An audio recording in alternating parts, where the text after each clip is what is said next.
Hello, my name is Anne Shirley, but please call me Cordelia.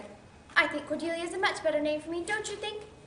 I'm truly honored and thrilled to be going with you to Green Gables, Mr. Cuthbert.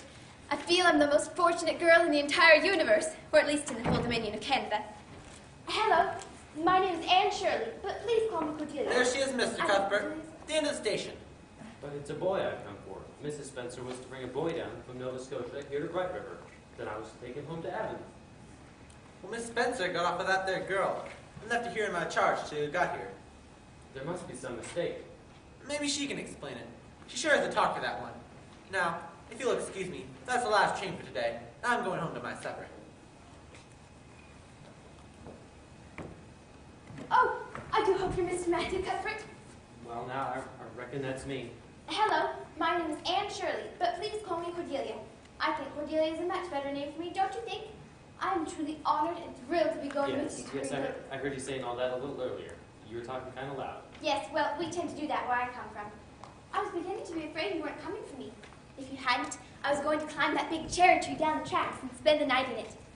You're not a boy. But I can climb all the same. And I wouldn't be the least afraid. I'd pretend the blossoms in the moonlight were columns in a castle. Well, I guess I can't leave you here. I'll take you home and see what Marilla has to say. The horse and buggy are over this way. Oh, I'll carry your bag. Oh, I can manage it. All my worldly goods are in it, but isn't the least heavy. Now, isn't that beautiful? What? That tree over there, what does it make you think of? Well, I don't know. A bride, of course. The misty veil. I don't ever expect to be a bride myself. I'm so homely no one would ever want to marry me, except maybe a foreign missionary. Not only am I homely, I'm also thin. I like to imagine I'm nice and plump, dimples in my elbows. Am I talking too much? People are always telling me I do. Would you rather I didn't talk? Well, I don't mind talking to folks so much since I'm kind of quiet myself. Talk as much as you like. Thank you. I can already tell the kindred spirits, Mr. Cuthbert. Mrs. Spencer told me all about Green Gables, and she said there's a brook nearby, and that makes me almost perfectly happy. Well, I can never be perfectly happy because of this. Your hair? What color would you call it? Well, red, ain't it? Yes, red. I can imagine away my freckles and my skinniness and my green eyes, but not my red hair. Have you ever imagined what it would be like to be divinely beautiful, Mr. Cuthbert?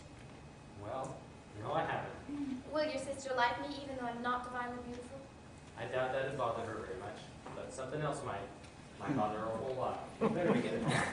Yes. Oh, what a lovely sound. Almost angelic. I don't know that I'll ever get used to it. Well, let's hope you get the chance. Come along. Yes, let's not delay. Mrs. Spencer told me about Green Gables, and it seems like a dream. I pinch myself black and blue from the elbows up, hoping it wasn't. You see, Mr. Cuthbert, all my life I've wanted to truly belong to someone.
Rachel.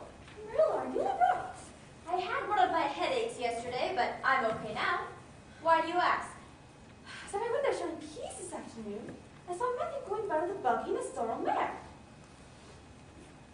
Yes? And I haven't seen him come back yet. You've been sitting at your window for 3 hours. Hey, had a big pea harvest this year. Anyway, our old top Peter Lawson and Blaisdell and Carmody yesterday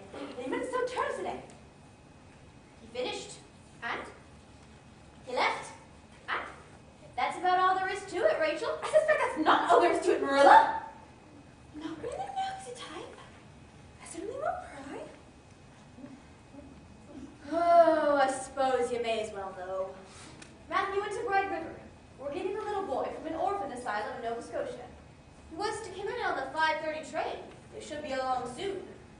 Sit and have some tea, Rachel. I'll sit. No tea, thank you. I'm much too flabbergasted. Are you earnest, Marilla? We've been thinking about it for some time now. Matthew's getting up in years and his heart troubles him a good deal. So we sent for an working boy. Young enough to do some chores now, but old enough to be trained up proper. Well, Marilla, I'll tell you plain that I think you're doing a mighty foolish thing. Bring a strange child to your home, not knowing a single thing about him. Well, just last week, I read a paper about a man's wife who was born out of orphanage, but he survived the house on purpose. And I've heard of another case where a boy ate all the eggs he gathered. But the worst one is that an orphan over in New Brunswick set fire, but poisoned other lad. And the family died of fearful agony. It was a girl in that instance. Well, we're not getting a girl. Matthew's afraid of them, and I'd never dream of bringing one up. Well, I can't wait to tell to see how this comes out. Look, there's nothing in the boy now. Hard to see him in this light. It looks like the first thing I'm going to do is give him a haircut. I'll slip outside door so you and Matthew can learn that new boy. And I won't bring a word about this. Let you two beliefs. Of course. Oh, and Marilla, if I were you, I'd keep the lid nice and real tight over the world. The drive was so pretty. No, that's not the right word. Not beautiful either. It was wonderful. It's wonderful. Oh, you must be Miss Matthew Leslie. Cuthbert, who's this? Where's the boy? Well, there wasn't any boy. There was only her. We asked for a boy. Why'd you bring her? Well, I couldn't leave her at the station, no matter how the mistake came to be. Well, this is a pretty piece of business. You don't want me? You don't want me because I'm not a boy? I might have known. Nobody ever did want me. I might have expected it was too beautiful to last.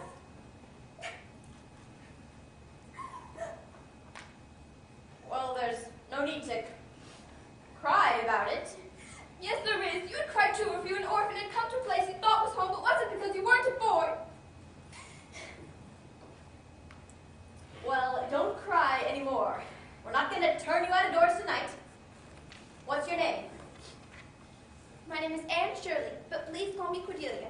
I think Cordelia is a much better name. What's wrong with my calling you your real name? It's so unromantic. It all stinks. Anne is a real good, plain, sensible name. Very well. If you must call me Anne, please call me Anne spelled with an E at the end. All right. Anne spelled with an E. Can you tell us how this mistake came to be? Were there no boys at the orphan asylum? Oh, yes, an abundance of boys, but Mrs. Spencer thought you wanted a girl. Well, Mr. Cuthbert, why didn't you tell me at the station you didn't want me and leave me there? Well, If I had seen the white wave delight in the lake of shining waters, it wouldn't be quite so hard to leave. What on earth does she mean?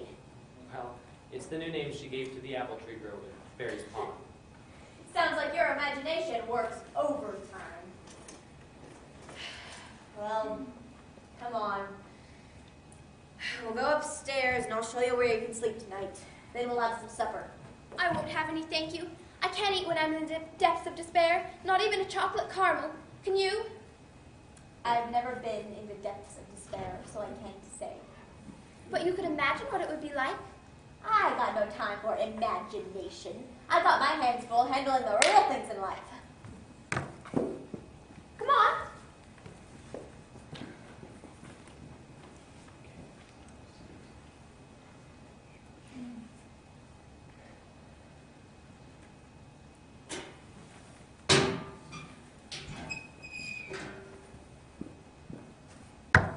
You can unpack your things first, then come down. If you still don't want any supper, you can at least say goodnight.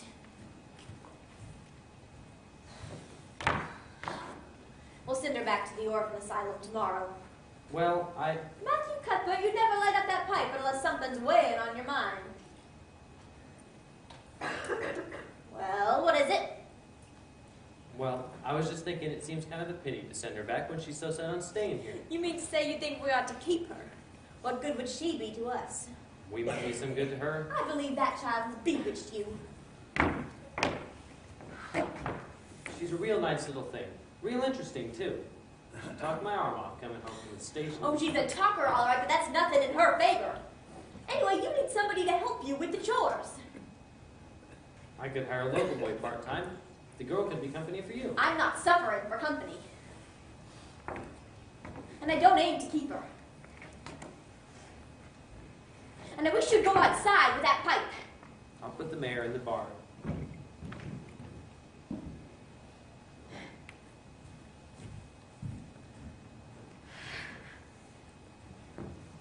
Oh, Miss Cuthbert, I just love the view from the window. In the moonlight, the trees and flowers seem to be fairly shimmery.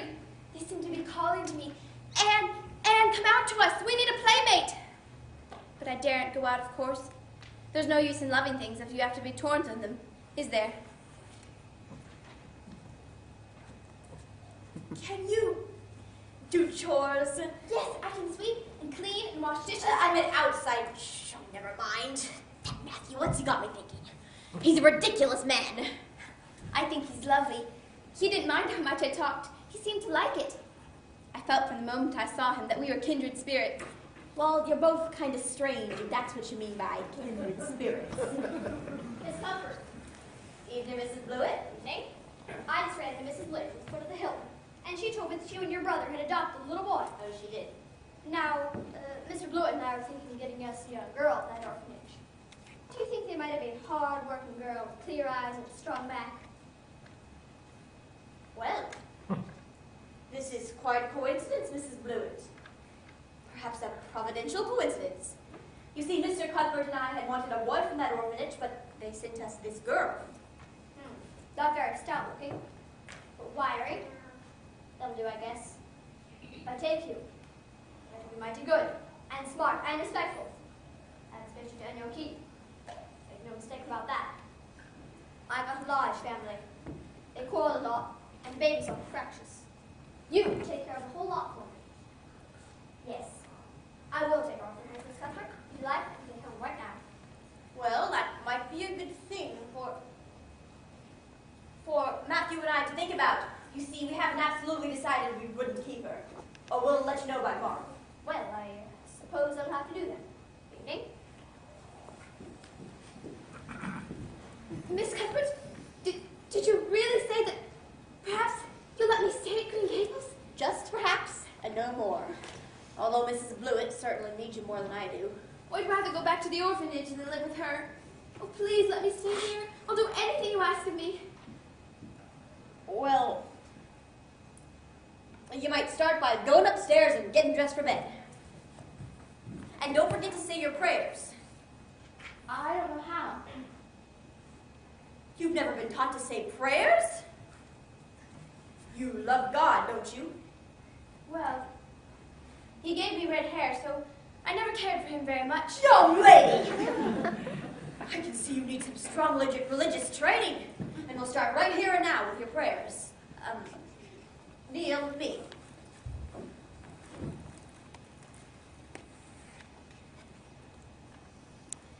Repeat after me. Now I lay me down to sleep. Now I lay me down to sleep. Miss Cuthbert, why must we kneel to pray? Wouldn't we be closer to heaven if we were standing up? I'm sorry, what comes next? I pray the Lord rest. Oh, you're old enough to say prayers for yourself. Just thank God for his blessings and ask him humbly for the things you want. Dear Father, I thank thee for the white way of delight and the lake of shining waters. And that's all the blessings I can think of right now. As for the things I want, they're so numerous that I'll only mention the two most important. Please, please let me stay at Green Gables, and please let me be good looking when I grow up. I remain yours respectfully, Anne Shirley. Good night.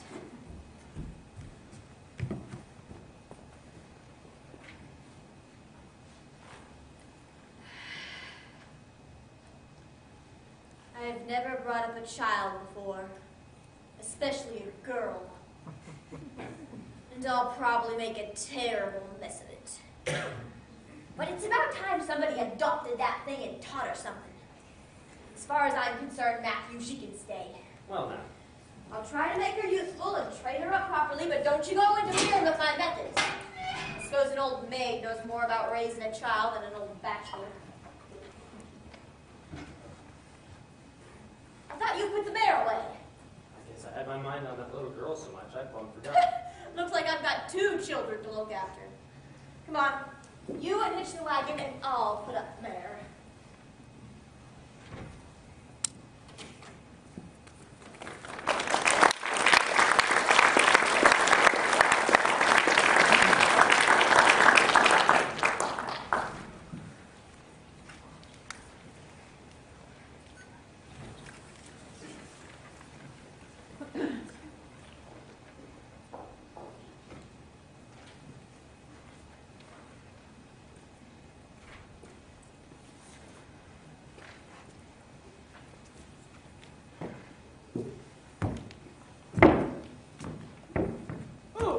Well, good morning, Mrs. Lind.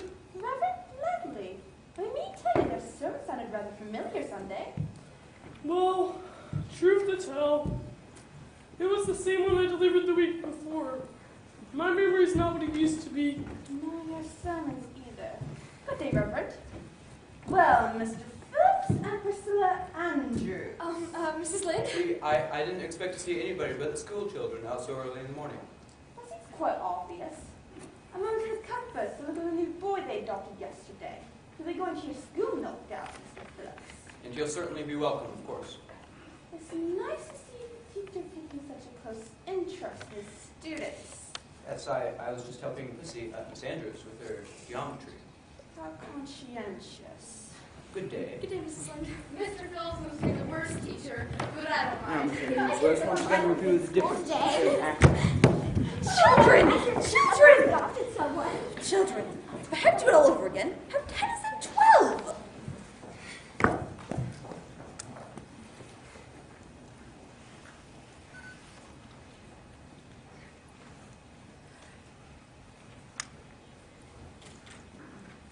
We'll eat more chicken feed by next week, Matthew. Better get 2 sacks this time.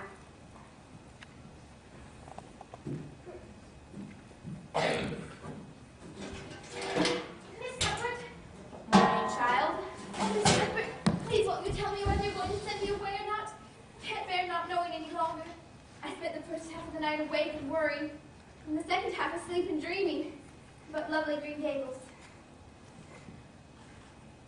Well, I suppose I may as well let you know. Matthew and I have decided to keep you. That is, if you'll try to be a good girl and show yourself grateful.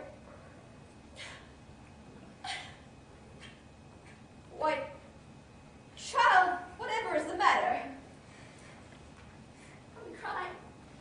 I don't know why. I'm glad can be. I've never been happier. Can you tell me why I'm crying? Maybe because you're all excited and worked up. I'm afraid you laugh and cry far too easily. Yes, you can stay here and we'll try to do right by you. Thank you. I'll try to make you so glad and happy. I promise. Now, what would you like me to call you? Miss Cuthbert or Aunt Marilla, maybe? I'm not your aunt. And I'm not used to being called Miss Cuthbert. It just makes me nervous. So you can call me just plain Marilla. Sounds awful disrespectful to say just plain Marilla. Not if you speak it respectfully. And you can call Matthew just plain Matthew. Thank you, Marilla. Now that I have a home in Avonlea, do you think I'll ever have a bosom friend? A what kind of friend? Bosom friend. An intimate friend. A really kindred spirit to whom I can tell all my innermost secrets. Diana Barry is the nearest little girl. Oh, her house must be the one by the Lake of Shining Waters. Her hair is red, is it? I couldn't endure red hair in a bosom friend. It's bad enough to have red hair oneself. Diana Barry is good and smart, which is better than being pretty. But I suppose she is pretty enough. She has black hair. But her mother's a peculiar woman who won't let her play with just anybody, so you try and make a good impression.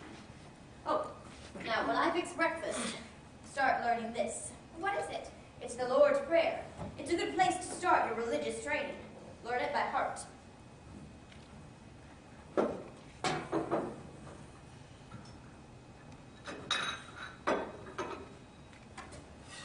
Oh, Mr. Matthew, thank you for keeping me. At first I was so happy I was crying, and now I'm so happy I'm laughing. Have you ever been so happy you cried and laughed at the same time? Well, now, I don't recollect that Marilla gave me this prayer to learn, and it's beautiful, just like poetry. Listen to this. Our Father who art in That's just like a line of music. I'm so glad I'm learning it. Well, learn it then and hold your tongue. Maybe you'd better go to your room so you won't be distracted by your kindred spirit. Yes, Marilla.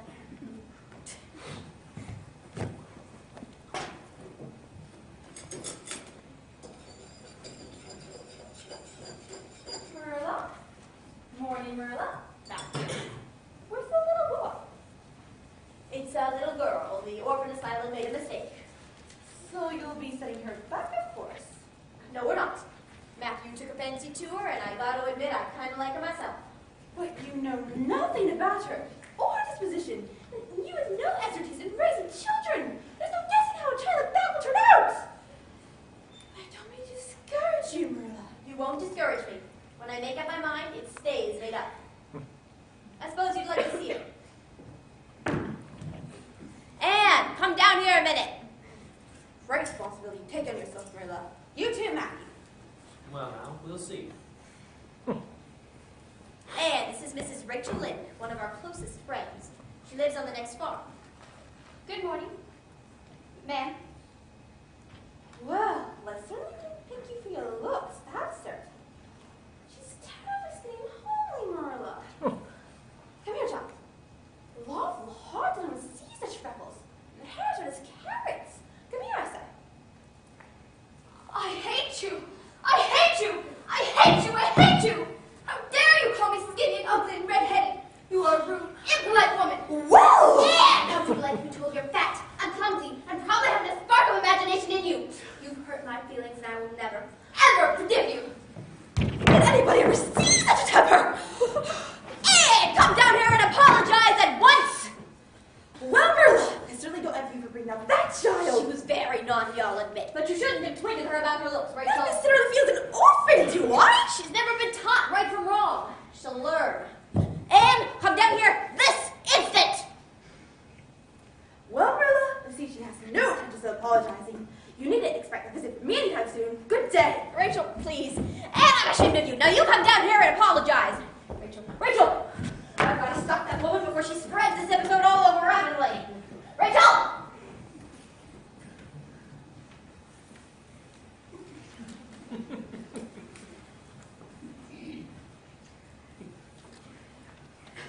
And they've gone now. Would you be willing to come down and talk to me for a minute?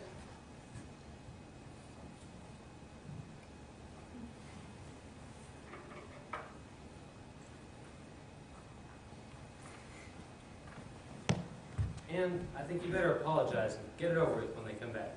Apologize? To Mrs. Lind? Well, just smooth it over, so to speak. Well, I suppose I could do it for you, Mr. Matthew.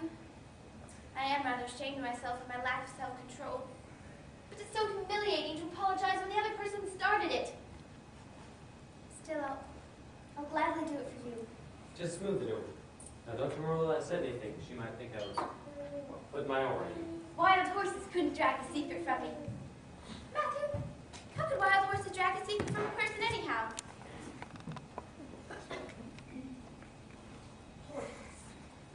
I'll just try and see if I can get her to come down. Oh, Mrs. Lind, I'm so extremely sorry. I could never express my sorrow, no, not even if I used a whole dictionary. I've disgraced my dear friends, Matthew and Marilla, who have let me stay at Green Gables even though I'm not a boy. And you did tell the truth. My hair is red and I'm freckled and skinny and ugly. And what I said was true too, only I shouldn't have said it. If you don't forgive me, it will inflict a lifetime, Mrs. Lind, of sorrow. On a poor little orphan girl. Please, please say you'll forgive me, Mrs. Lind. There, get up, child. Of course I'll forgive you. It was a bit too harsh on you anyway. Don't mind me. Did be a trifle outspoken. Anyway, I knew a girl once with hair as red as yours, but when she grew up, turned into a real handsome auburn. Oh, Mrs. Lind, you've given me hope. I'm sure I'll be a much better person if my hair will only turn to auburn. Maybe she will turn out right after all, Marilla. Now that she's come to live with civilized folk. time, you and I will come and get along with each other, young lady. You take the notion, you come visit me one of these days. Thank you, Mrs. Lind. Good day. I apologized pretty well, didn't I? Maybe a bit too well. But I meant it. I meant every word. I did speak awfully bad to her, and I'd never do anything to purposely hurt or embarrass you or Matthew. I believe that. But you're going to need lots of moral guidance, even more than we can provide. I suppose school will have to wait until September since it's almost summer break. But we'll get you started Sunday school and church right away. Let's go up to your room and see what you've got to wear.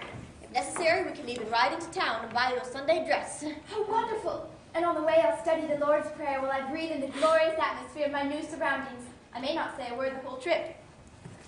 Thanks be to goodness for that.